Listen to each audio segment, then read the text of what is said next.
So we're here for the machine learning demo, and this is a demo of using an end-to-end machine learning service, the new Amazon machine learning service for an end-to-end application processing social media. My name is Denis Batalov. I do possess a PhD in machine learning, but the service is actually designed for people who are talented engineers but have no background information about ML. And that's the kind of intent, to bring machine learning to the masses, make sure the applications that, smart applications can be built using the service without any specialized knowledge, any background knowledge. Now, of course, it does help if you know something about ML, as always, but the intention for us is to offer this as a simple service to use. And by the way, I have with me here Nicole. Nicole is a technical project manager from Seattle who is actually taking care of the Amazon machine learning service, among other things. And so after this demo, if you have other questions for me or for Nicole, both of us will be able to answer them. I do have actually a few stickers left for with the Amazon machine learning light bulb. They were very popular. So if afterwards you come and ask us a question, you'll be rewarded with the remaining 4 stickers. Okay.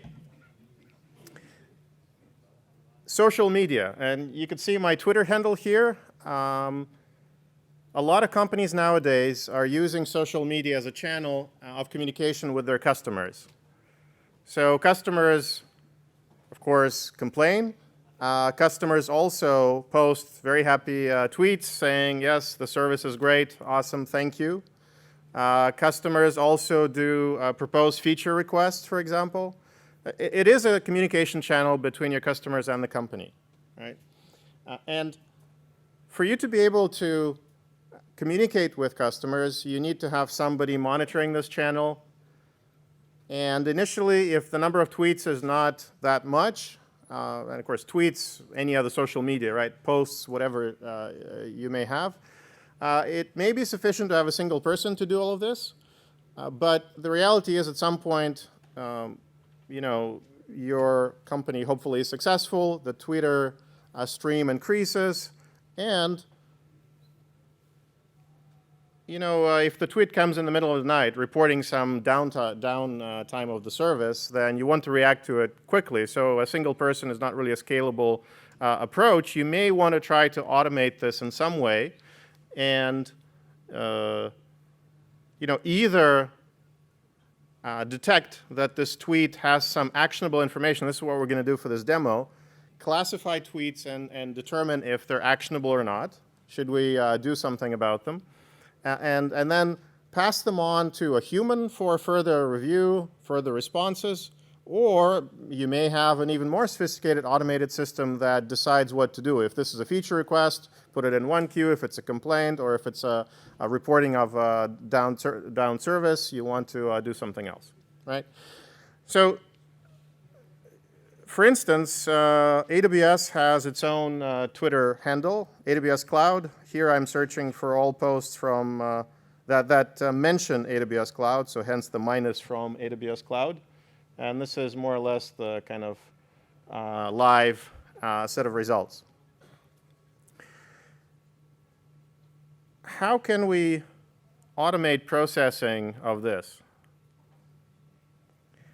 Well, with machine learning, we can take existing, previously seen data, tweets in this case, that have been determined to be actionable or not in some way, right? And we can build a model of this decision. And this model, given a new piece of data, a new tweet, will decide, yes, this is an actionable tweet, and we'll be able to act on it, right? How can we obtain label data? And by the way, how can we obtain tweets? Well, we have Twitter APIs that are published. You can get an account and start querying this. And in fact, I have set up an EC2 machine here with a bunch of Python scripts that is able to do just that.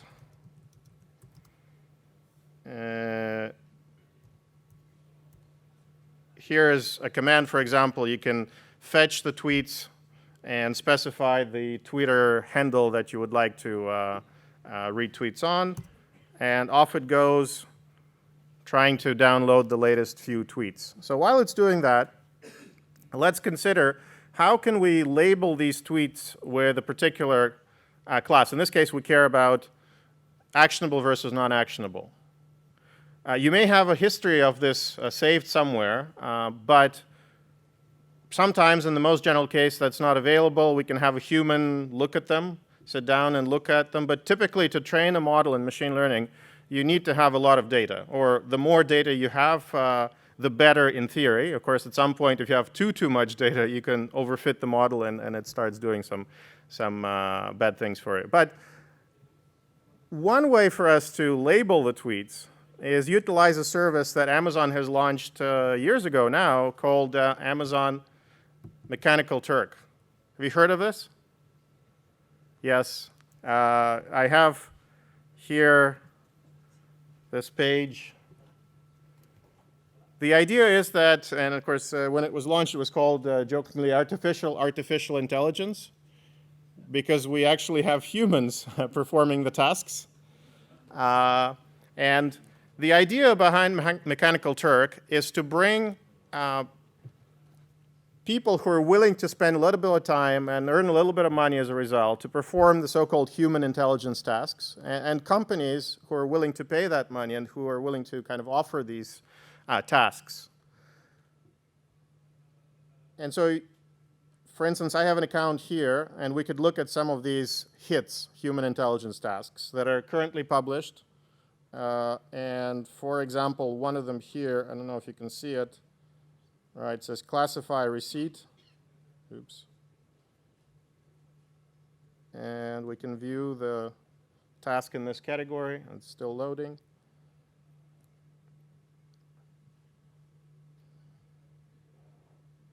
It's somebody's store receipt, right? So somebody's taking pictures. There must be a mobile app. You take a picture of the receipt, and it's sent to the Mechanical Turk, and workers in there are paid. Oops. Playing too much with this Zoom. Okay, there it is. 2 cents.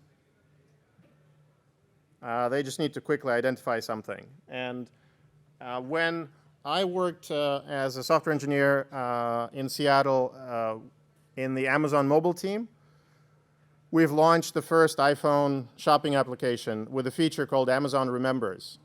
And that feature was heavily relying on the Mechanical Turk functionality, because the idea was you take your phone out, you take a picture of something, hopefully that something that has product in it, and it will be sent to Mechanical Turk.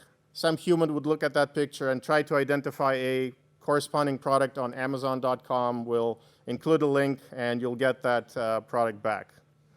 Now, I will tell you that this created a very interesting social experiment. There were many a time when somebody was really bored with the phone and had nothing to take pictures of, and decided to take pictures of some things that are close by, so to speak.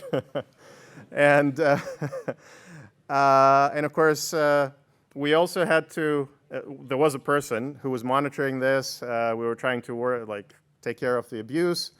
But even when there was, something strange like a fuzzy picture was taken, right, and it wasn't obvious what product is there to identify, the people, needed to provide a product while they sent a book on how to take pictures, right? So this is as a response. Sometimes there were also offensive situations, right? If there's a picture of your uncle who is losing hair, and somebody might decide to send, the hair, the comb, right, as a product. So again, we had to police that social communication channel. But it was a very interesting thing. Sometimes people would scribble on a note, what is the meaning of life? And somebody would respond again with something else. So interesting stuff. Take a look. Maybe there's something you can actually incorporate in your projects. But regardless, we've done exactly this. We've taken 10,000 tweets. We've sent this through the system. And again, if you're paying to whatever number of cents per this hit, it actually is not that expensive to process this if you provide the clear guidelines and rules about what is considered to be actionable and what's not actionable. And people generally are providing good work. If you're worried about the quality, well, the Mechanical Turk allows you to set up a kind of a quality bar, qualifications to bring in people who do the work. And you can always send the same hit to multiple people and then kind of get the collective aggregate result from them this way to make sure that there's quality. Anyways, we've done that. We've taken 10,000 tweets. We've labeled them as actionable or not actionable in two kind of categories. And we've built a model using the machine learning service. So let's take a look at that. By the way, the machine learning service itself is able to solve three typical machine learning problems. And one of these problems is regression. Given a bunch of data points that provide a number, right, or there's a number associated with your data. For example, it may be a real estate kind of market, so all the houses sold in a particular city, or houses, apartments. You can have, what else? I don't know, maybe the number of products to order for your warehouse to ship. Anything that needs a numeric response. Right? So regression. We also have multi-class prediction. So given a new data point, unseen, tell me, is it one of these? So for example, later on, I actually ended up working in Kindle Direct Publishing, and we had a problem of, somebody publishing a book, and we needed to identify whether it had adult content or not, or that's another kind of interesting problem to solve. But we could detect which genre does this book belong to, generally, out of many different genres.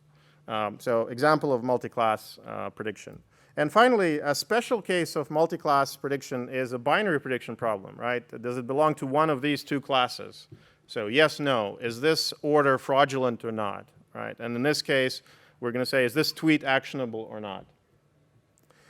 Great. So looking at the console, I've clicked on the machine learning service here. If you go to the list of services, we have machine learning right there. It's currently available in two regions. So Ireland and Oregon, I believe, right? US East, right? Virginia, okay, exactly, sorry. So this is Virginia, I think. And what you do with the data, right, once you have all the labeled tweets, you have potentially a table, right? You have a bunch of columns for each piece of data. About each tweet, you can have various pieces of information. Who tweeted it, at what time, was this tweet retweeted, right? What was the name of the person who was doing the tweeting, and so on. And then finally, we have one more column saying actionable, not actionable. It could be a simple CSV file that you have that you need then to upload into S3 as a simple case.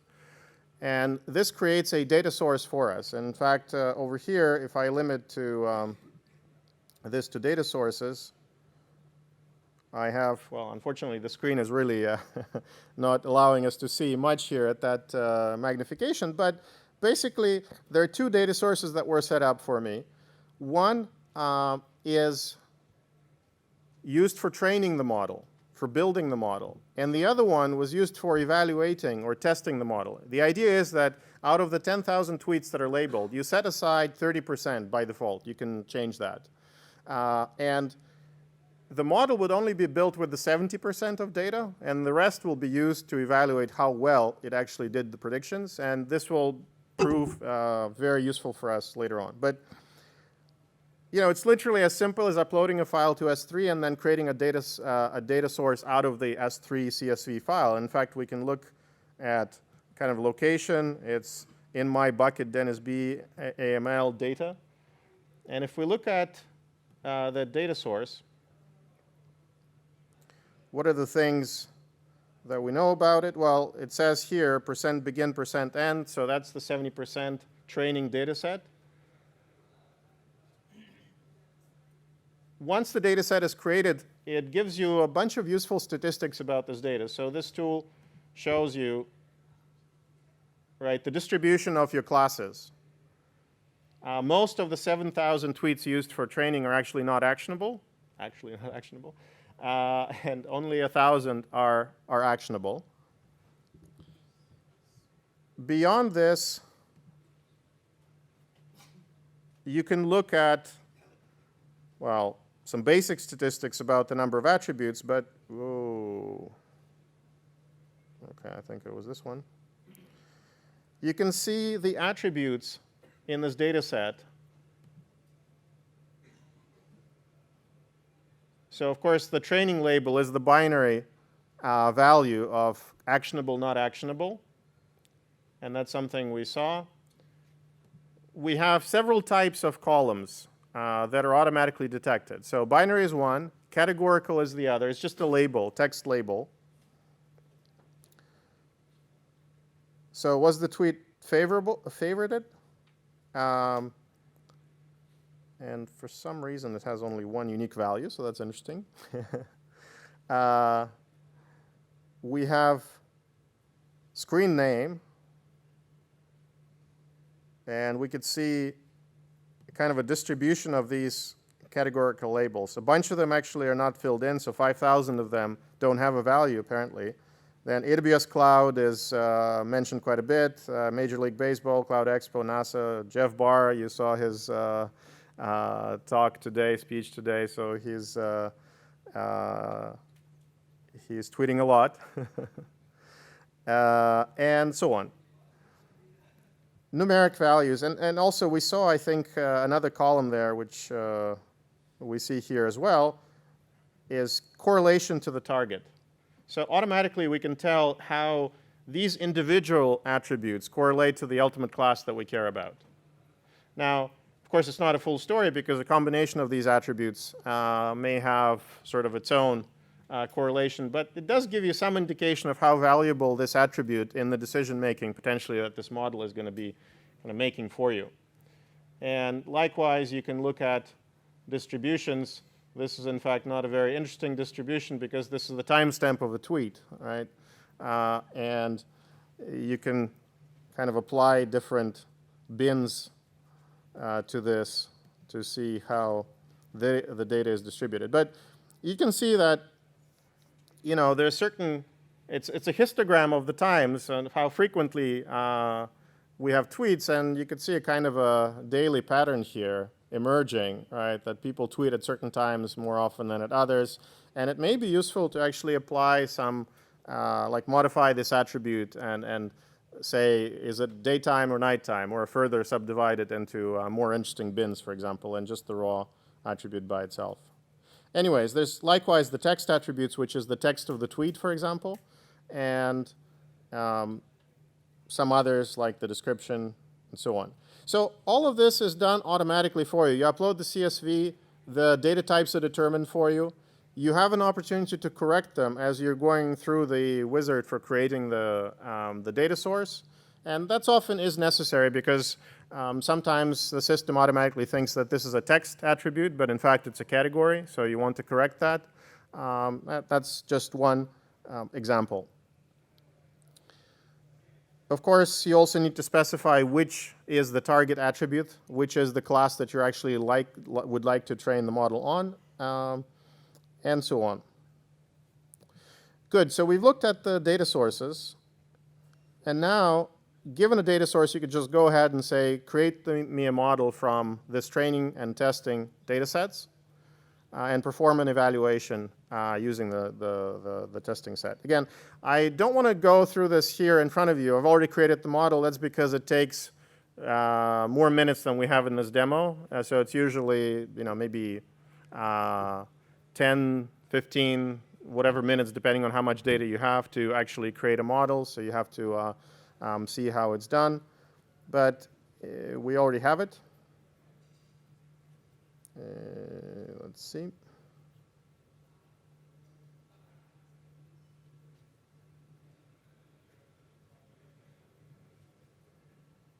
Okay. So there's the model.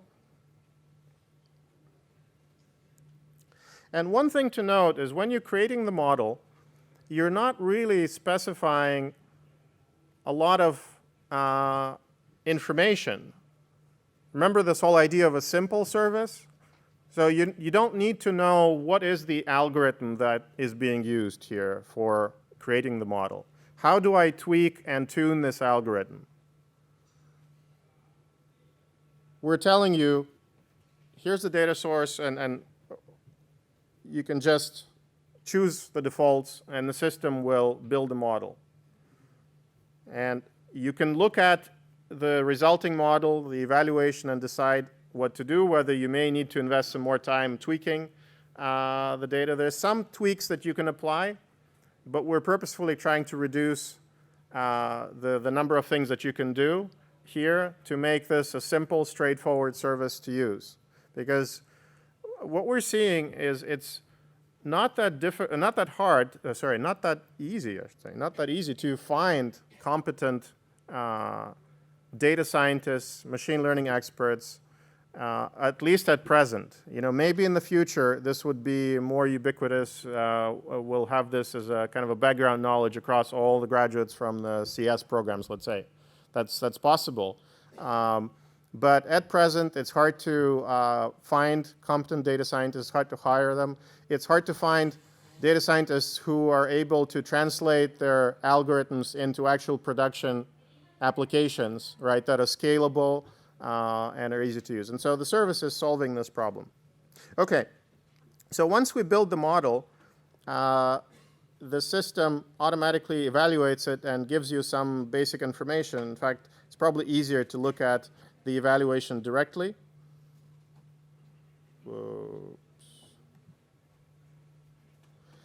And that's a kind of a most exciting screen in a way that I will show you, and you'll see in a moment, because first of all, you get some basic characteristic of the resulting model given. It's the so-called area under curve, AUC. I'm not going to go into the details of the name and what it is, but suffice it to say that the closer this number to 1, the better the model is, and the closer it is to half, the less interesting a model it is. Now, and again, you have to take this with a grain of salt, especially when you have skewed distributions of your classes. But the next step here in adjusting the score threshold is the kind of interesting part that I was talking about.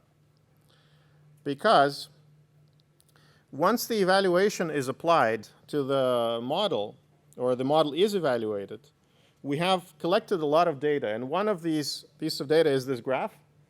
Now, there's also some statistics that is sort of hiding because I've just resized the screen and magnified, and things are jumping around. So we have some basic statistics on the number of correct predictions, true positives, true negatives, and then the number of errors that you see, false positives, false negatives, some metrics in terms of precision and recall. They're really looking at this confusion matrix, so to speak, that we're getting out of this model, and trying to give you different views of this data, because in different applications, different things will matter more. But again, looking at this graph, what does it actually mean?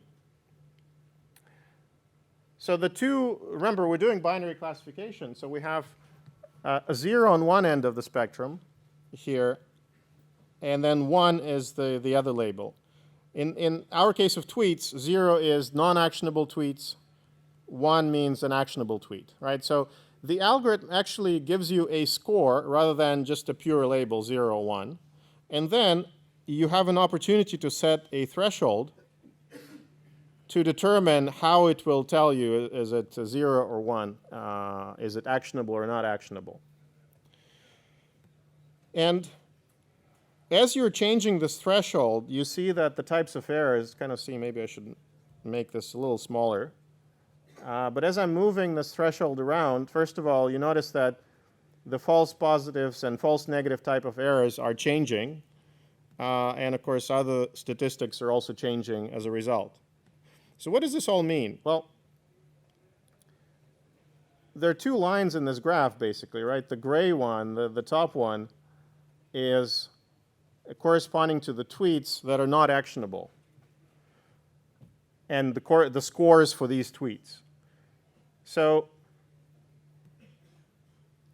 as I'm moving this threshold, like the further to the right I move it, the fewer of these non-actionable tweets I will actually be labeling as actionable by mistake, right? This is the so-called false positive in this case, because positive for us is the actionable tweet. And on vice versa, the further I move it to the left, the more false, sorry,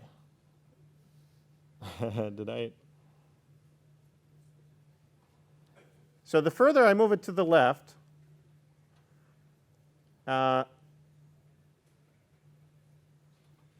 the fewer, no, there's going to be more tweets that are not actionable that are labeled as actionable, right? So I think I might have misspoken the first time, or maybe I got myself confused. So, right, because there's this tail over here of truly non-actionable tweets that are going to be labeled as actionable because we have a very low threshold. As soon as we have a score just over the 0, it becomes an actionable tweet, which is generating a large false positive error, which is here. But on the other hand, the false negative error is smaller. So why am I telling you this, and why is this useful, right? Because in practice with any machine learning application, you typically assign different costs to the two errors. So in this case, if I label by accident or by mistake a tweet as actionable, what does that mean? How much does it cost me? It means that I will probably pass it on to a human for further actions. And that has some cost, right? That human will spend a certain amount of time, and I can definitely say, okay, it cost me that much. On the other hand, if I miss a tweet that was actionable but was mislabeled as non-actionable, perhaps somebody was complaining that my service is down, but I missed it. Again, I can try to translate that into a dollar amount if I wanted to. Again, maybe not trivial, but you could still see like how important is it to you to miss important tweets. And you're going to build a model, and as a result, you will say, okay, in my particular case with tweets, yes, maybe the human will do a little bit more work, but I'm okay with it, right? So it's better to kind of be conservative here and show more tweets to the person, and that's my decision at the moment. So you set the threshold, and you can kind of fix it over here. Previously, I've already set it to 0.35 with this model. If I wanted to change it, I would have to first disable the real-time predictions, which I've also enabled previously. Here's what happens. This model now is ready to be used. Right? As soon as I set the threshold, I can use it in one of two ways. I can use it in batch mode, where I collect a bunch of tweets throughout the day and send it through. But then my lag might be a full day. I would only know something was actionable a day later, so that's probably not good. But in some other applications, it may be perfectly fine, right? And another mode is real-time.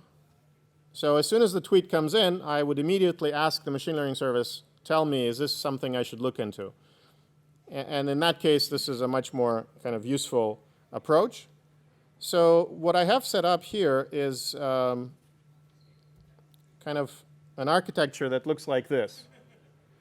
So on the EC2, we have Python scripts that are fetching tweets. In fact, we have a Python script that's already finished. It collected 67 tweets. That's finished a while back. It takes a little long because with free kind of Twitter APIs, there's a certain throttle rate. You cannot send them too many requests to fetch tweets quickly. So we're using that. And then we collect the tweets. We can run this every 5 minutes, for example, right? And then send them to Kinesis. Kinesis Stream now, it's called, since reInvent. This is something that is used to ingest a lot of data, a lot of events. Now, of course, in this demo, I don't really need Kinesis. But for a real production application where you may have to process a lot of tweets, this actually is a useful approach. But in my demo, it's useful because I can simply associate a Lambda function with Kinesis and have Lambda react to every single event that comes in. And we're just gluing the pieces, this Lego blocks that AWS is offering in a simple way to assemble something meaningful. All right, and the Lambda function will simply send the tweet data to machine learning service, and if it happens to be actionable, I will send an SNS notification, right? Nothing fancy here, nothing crazy, but that's what you do. And one way to consume SNS notifications for the demo is to actually attach a mailbox to it. And since Amazon Web Services had launched the kind of corporate work mail email application, I'm also using it to receive my tweet notifications. Okay, great. So this system has already been set up, and I don't know if we're already past our time. So I'm wrapping up, by the way, don't worry. We'll simply use another Python script here that just basically writes to Kinesis, sends whatever tweets we've collected to Kinesis. I just need to find that line. I don't know. It's hard to see, but basically we take the file, line separated tweets, JSON. It's a simple JSON file, and tweet stream is the Kinesis stream name. We're dumping all the JSON tweets, and you can see they're kind of scrolling by. You know, it's just a bunch of attributes, and in fact, there's even, you know, tweet text available here. So the system should have worked by now, and we should start seeing the emails trickling in. If in the 62 tweets that I've just pulled down, these are absolute like live tweets that are happening, if they actually have any actionable material, right? So sometimes that's not the case. Sometimes there's also a delay. The vagaries of live demo. That's okay. So I do have, in fact, I suspect there's something actionable, but it may be coming in. I have some other things that I've collected here. Just earlier today, I was trying this, and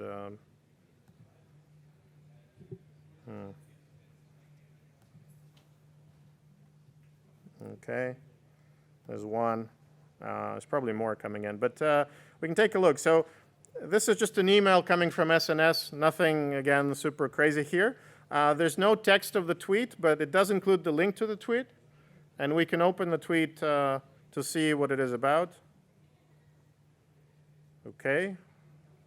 So 5th of November, 3:24 p.m. today. Why is showing Canada on AWS Cloud?